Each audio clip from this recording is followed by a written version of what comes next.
Hey everybody, it's Randy with Carchaeology, and I want to give you an update on Anya, my 1940 Mercedes Benz coach-built cabriolet. If you've been a follower of the channel for any length of time, you have undoubtedly seen videos of this, my 1940 Mercedes Benz 320 Sport Cabriolet. So a quick rundown for those that have not seen previous videos, and really you should go look for them right now before you watch further. This particular car came into my life in August of 2021. I was supposed to be up in Monterey at Monterey Car Week. I had a car that I was going to display at multiple events. I was super excited, but I got COVID and I was stuck at home. But while I was stuck at home, I was pouring through the internet, came across a gentleman back in the Midwest that had found a barn full of cars. And inside that barn was this spectacular automobile. And through a grand stroke of luck and through his help, I was able to secure this car and bring it out here to California. So research on this car was hot and heavy. I spent absolutely ungodly amounts of hours, sleepless nights, and everything trying to track down as much as I could on the history of this automobile. And it turns out that it is an absolute one-of-a-kind coach-built car that was completed by a company in Berlin called Romech in 1948.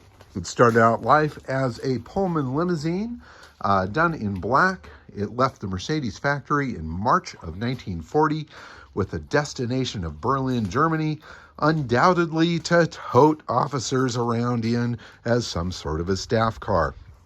Post-war, this car entered the Romech workshop in Berlin and was converted to an extremely sexy two-door cabriolet with amazing lines, the really cool fender skirt and wheel opening. Everything on this car was modified from stem to stern, long wheelbase car. In any case, blah, blah, blah. Follow up on previous videos to see the whole history of it. Here is a photo of the car in 1948 after the coachwork was done in front of the Romech building. Here's a picture of it as it was found in 2021 in Michigan. Fantastic. And here it is sitting in the lab. We have gone through this car, got it up and running and driving. We have put all the loose pieces on it. We fabricated some missing pieces. It is now a very complete and operational vehicle. I've not driven it any long distances, but it has been driven up and down the valley a few times. I've brought it to a couple of different events and it has been very well received.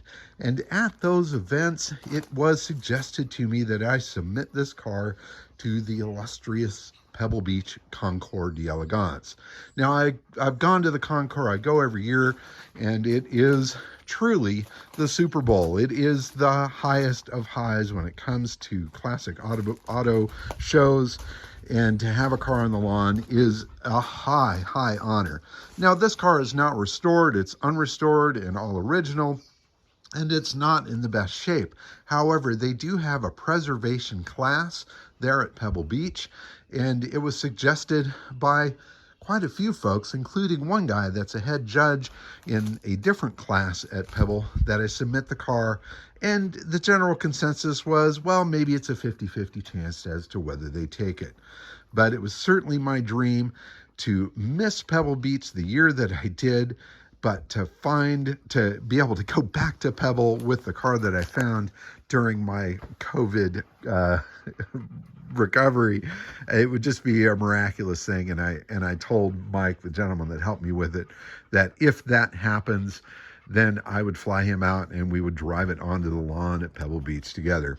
So earlier this year, I did submit the information and photos for the car, and just this week, I got my response. And unfortunately, it was a no. And that's kind of a drag. I've also submitted it to a local Concours in La Jolla, down in San Diego.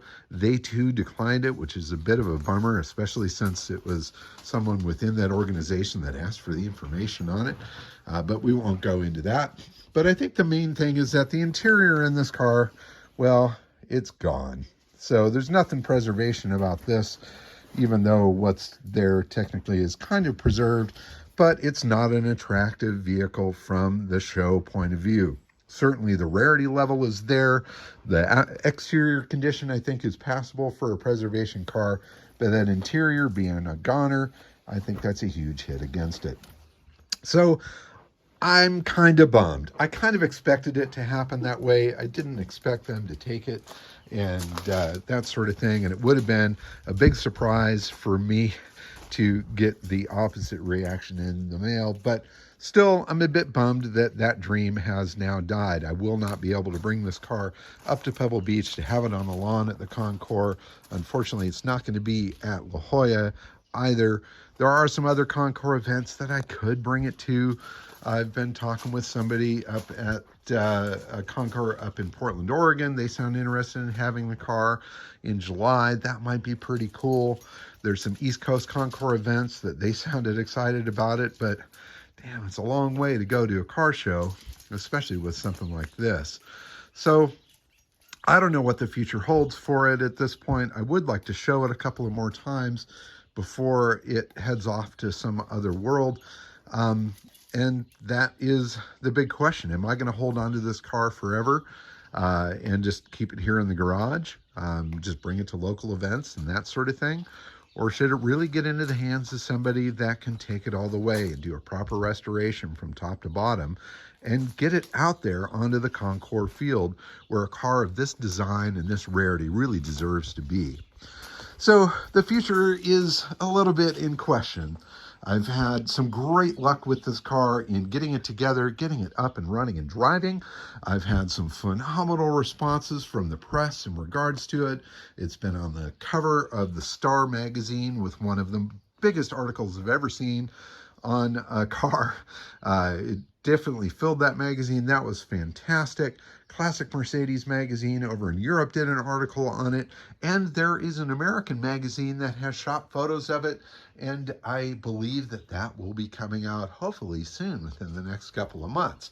So I've gotten a lot of press with the car, which I always love to do. As you can see on the wall behind the car, many other magazine features all through the shop here. That's one of the ways I really like to spread the word about a vehicle, and it also gives me something to print, something to hold, something that I can frame and put on the wall to remember it once those cars are gone. Now, I don't have an endless pocketbook. I'm not the sort of guy that can keep a car like this and restore it and hold on to it in my illustrious collection, because I don't really have an illustrious collection. This is the most spectacular car I've ever found, and I believe it's got some pretty extreme value. So I keep on looking at it like, well, could I sell this car, take that money and do grand things with it? Could I restore some of the vehicles that I've had for so long that I've always wanted to restore? Could I chase something that I personally have always dreamed about? So those things are bouncing around in my head. Who knows? We'll see if a good show or two pop up this year. We'll see if there's anybody that's interested in this car from a private sale point of view. I'd certainly be interested in talking with any really serious collector that's into this sort of thing. This is not a car I'm going to give up lightly. I think this car has some pretty extreme value, and it's really important to me to get as much as I possibly can out of it, because once it's gone, it's gone. In any case, that's a quick rundown of the Mercedes 320 and currently what's happening with it. Unfortunately, you will not see me rolling on the lawn at Pebble Beach in this mighty fine motor car, but I'll be there watching all the other cars roll on and wishing I was in one of them. Thanks very much for watching, everybody. Keep on digging them up and driving them. There is treasure like this still out there in garages and barns around the world. Keep on digging. If I can find something like this, so can you. Thanks for watching. Bye-bye.